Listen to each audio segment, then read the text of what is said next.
alternating current versus direct current. These are the two fundamental types of electrical current that power our modern world. Understanding the difference between them is essential to grasping how electricity works. Before we compare AC and DC, let's understand what electric current actually is. Electric current is the flow of electric charge through a conductor, like a wire. We measure this flow in units called amperes, or amps for short. Think of it like water flowing through a pipe. The current is the rate at which the electric charge moves. Direct current, or DC, is current that flows in one direction only. The key characteristic of DC is that it maintains constant polarity, meaning the positive and negative terminals stay the same. The flow pattern is unidirectional and steady over time. It doesn't change direction, it just flows continuously in one way. Where do we find direct current? The most common examples are batteries, whether it's the AA batteries in your remote control or the lithium-ion battery in your phone. Solar panels also produce DC electricity when sunlight hits them.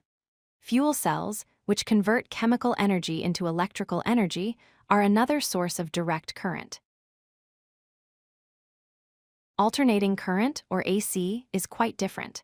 In AC, the current periodically reverses direction, meaning the polarity alternates back and forth. The flow pattern oscillates in what we call a sinusoidal wave pattern. It goes forward, then backward, then forward again, continuously switching direction in a smooth wave-like motion. Alternating current comes from different sources than DC. Power plants generate AC electricity and transmit it through the power grid. Generators, which convert mechanical energy into electrical energy, produce AC. The wall outlets in your home deliver alternating current.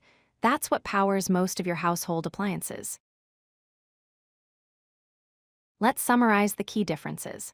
DC flows in one direction with constant voltage and is typically used for stored energy in devices like batteries. AC reverses direction with oscillating voltage and is used for transmitted energy over long distances. AC is easier to transform to higher or lower voltages, which is why it's used for power distribution. Here's the simple way to remember the difference. DC flows steadily in one direction, like a river flowing downstream. AC oscillates back and forth, like waves moving on the ocean. Both types of current are essential in our daily lives, each serving different purposes in powering the devices and systems we depend on. If you like this video, hit that like button and don't forget to subscribe. Visit codelucky.com for more such useful content.